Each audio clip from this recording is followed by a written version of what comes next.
"Back off and find your own seat," the biker snarled as he smashed his fist into the elderly man's jaw. The hit landed hard.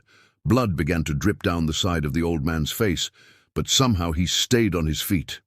A heavy silence spread through the bar. No one stepped in. Not a single person even flinched. The old man, quiet and calm, pulled out his phone, dialed a number, then quietly lowered himself back onto the stool he'd just been punched over. Half an hour later, powerful engines echoed from the parking lot. A convoy rolled in and came to a halt right outside the bar. Soldiers climbed out, each one alert, trained and focused. Leading them was their commanding officer, eyes sharp with fury. "Which one of you laid hands on my father?" he asked, voice low but cutting. Hank Lawson was an 85-year-old retired Marine First Sergeant, once stationed in Korea and later in Panama. His tough hands had held rifles and lifted wounded brothers in arms. He had outlived his wife and most of his unit. Every Saturday, Hank returned to the bar he had once owned, not to drink, but to help clean. It gave him purpose. It connected him to memories of better days, to friends long gone. He always carried the same old rag in his pocket, and the fading tattoo on his forearm spoke of battles fought and lives saved. Though he hadn't owned the place in years, the current owners welcomed him out of deep respect, until that particular day. That morning, a group of loud, leather-jacketed bikers pulled up outside. They weren't regulars. Their jackets had patches that screamed ego and territory. The moment they entered, the place changed. Laughter turned cautious. People went quiet. Hank noticed a puddle of beer spreading under their table and, like always, stepped over with his rag to wipe it clean. "This is my table, old man. Can't you tell you're past your prime?" one of the bikers barked, and before Hank could even respond, the man's fist smashed into his cheek. The crack of bone echoed in the room. He stumbled, bumping into stools, but didn't fall. His face bled freely. Still, no one moved to help him. The bartender kept drying glasses like nothing had happened. The manager ducked into the back, pretending. He had paperwork to do. Hank leaned on the wall to steady himself, but he never said a word. There was no yelling, no threats, just discipline. With steady fingers, he pulled out his phone and called the only number he knew by heart. His son's. "Colonel Marcus Lawson," the voice answered instantly. "Dad?" Hank kept his voice level despite the blood now running down his chin. "Son, there's a bit of a situation here at Mason's bar. Nothing urgent." But Marcus knew his father too well. He'd never interrupt a training op unless it was serious. Even that faint hesitation in Hank's voice was, "Enough, I'm coming, don't go anywhere," Marcus said and hung up. The biker, now bold from the silence around him, stepped in again. "What's wrong, Gramps? Call the nursing home?" he sneered. Hank pressed a handkerchief to his cheek, still not replying. This wasn't fear. This was restraint. This was the kind of calm that comes from surviving firefights and funerals. He didn't need to throw a punch to win. The biker, frustrated by the lack of reaction, clenched his fists again, preparing to strike.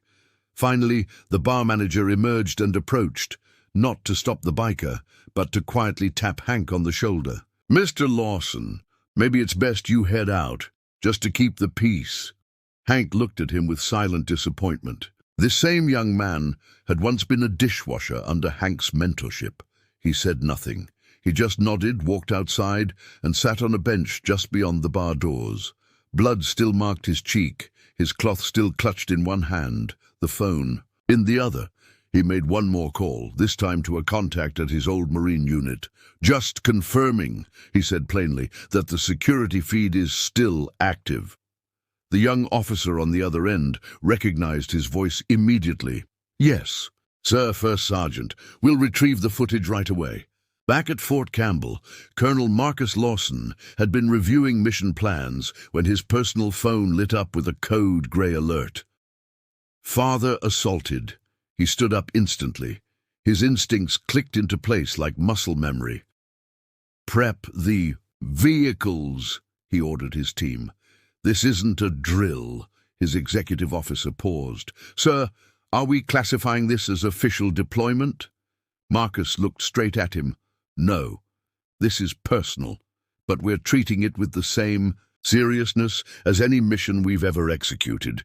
Within minutes, a convoy of 3 armored Humvees was in motion. He had briefly considered calling the sheriff's department, but changed his mind.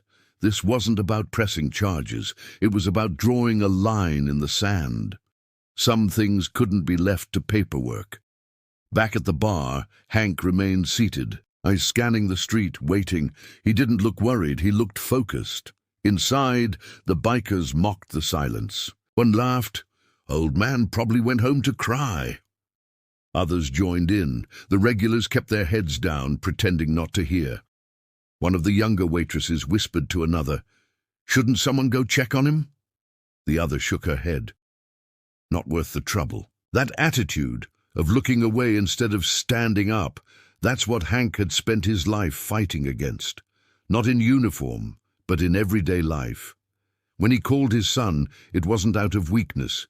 It was to say, enough is enough. That line had been crossed. Someone had to answer for it.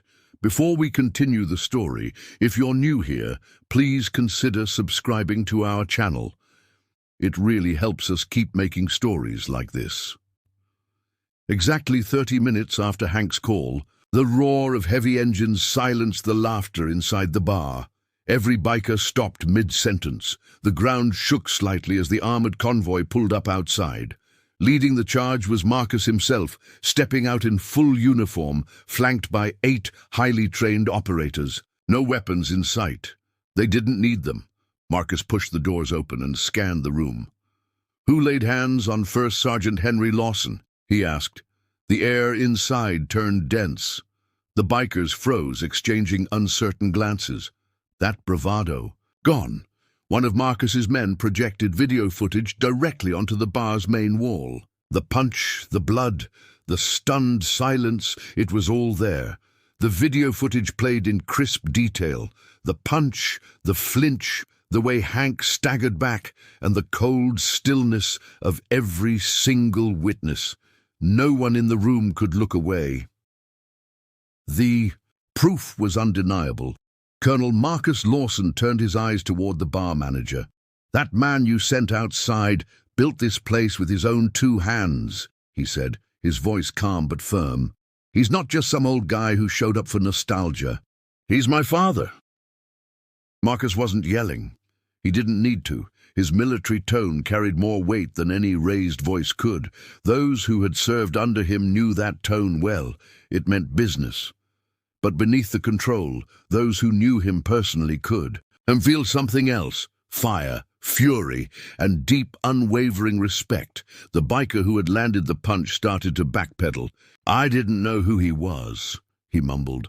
Marcus took a slow step forward, lowering his voice even more. "You didn't need to know who he was," he said. "The moment you decided to strike someone because you thought they were weak, you told us everything we need to know about you." No one moved. No one spoke. The weight of those words sank in like concrete. "That man," Marcus continued, "earned a Medal of Valor. He carried 14 wounded Marines to safety during enemy fire in Korea. He never left a single man behind. And he's been to the funeral of every Marine he ever commanded. So no, you didn't just punch an old man. You struck a symbol of sacrifice." He turned to his unit. "Lock this place down." Without hesitation, the operators moved swiftly. One escorted the bar manager to begin filing a police report. Another backed up the footage to a secure drive. Others quietly positioned themselves at key locations across the room, making sure no one left or interfered. The local police arrived minutes later.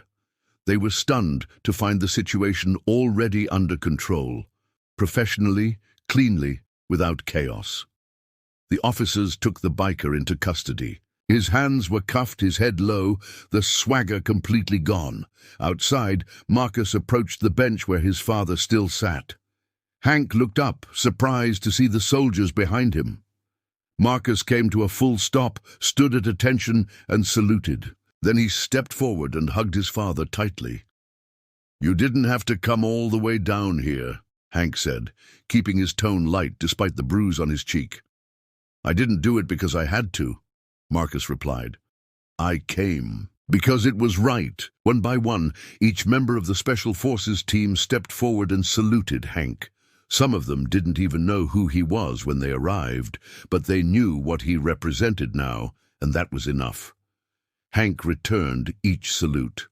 His back, straighter now, his hands, though aged, lifted with the steady confidence of someone who had once led men through hell and back. Even through the pain, his posture radiated strength.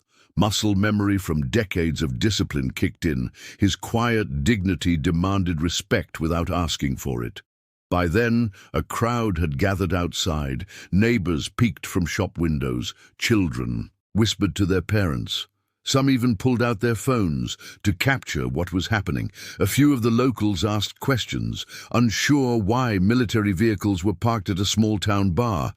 But those who listened closely learned something important. That day, they learned that some values, respect, honor, and accountability, don't retire with age, and that the bonds between generations of service can stretch farther than most people realize. Later that evening, with the bar closed early and the street calm again, Marcus and Hank sat side by side on the front porch of their family home. A gentle breeze rustled the trees. Hank had a fresh bandage on his cheek, but his expression was peaceful. "You know," Marcus said, "you could have taken that guy down in 5 seconds. I've seen you drop 2 men in training without breaking a sweat." Hank let out a short laugh. "I didn't call you because I couldn't fight," he said. "I called because someone needed to fight for the right reasons." Marcus nodded, understanding now. His father had never needed backup before. But this time wasn't about strength, it was about the message. "I'm sorry I wasn't faster," Marcus said after a moment of silence. Hank turned to him, his eyes steady. "No, son. There are 2 types of responses in life. Ones that come too late, and ones that arrive exactly when they're needed." 1 week later, a new plaque was installed at the bar entrance. It read, "Founded by a warrior, defended by his legacy." Hank still showed up every Saturday, same as always, but things were different now. When he walked in, people stood. Patrons offered him their seats. Conversations paused just long enough to nod in respect. No more pretending he was invisible. One afternoon, a little boy walked up to him with wide eyes. "Sir," he asked, "did you really fight in a war?" Hank smiled and bent down slightly. "Yes, I did," he replied. "But what I'm most proud of is raising a son who knows when to stand up for what's right." Marcus visited whenever he could. Work and duty kept him busy, but he never missed the chance to sit with his dad when time allowed. On one of those visits, he said, "Dad, I still think about that day. I hate that I was 30 minutes late." Hank gave him a knowing smile. "You weren't late," he said. "You showed up exactly when honor needed to walk through those doors." The ripple from that day didn't stop at the bar. It spread throughout the community. Schools began inviting veterans to speak. A mentorship program was started to connect young vets with older ones. Even a few of the bikers returned, not to drink, but to apologize.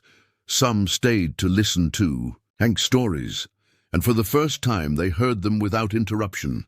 The bar changed, not in decor, but in spirit. It became something more. A gathering place where generations met, where stories mattered, where silence no longer meant indifference. No one had to say it out loud, but everyone knew it. No elderly veteran should ever have to defend himself. Not in the country he once defended, and certainly not alone. If you enjoyed this story, please subscribe to our channel and let us know your favorite moment in the comments.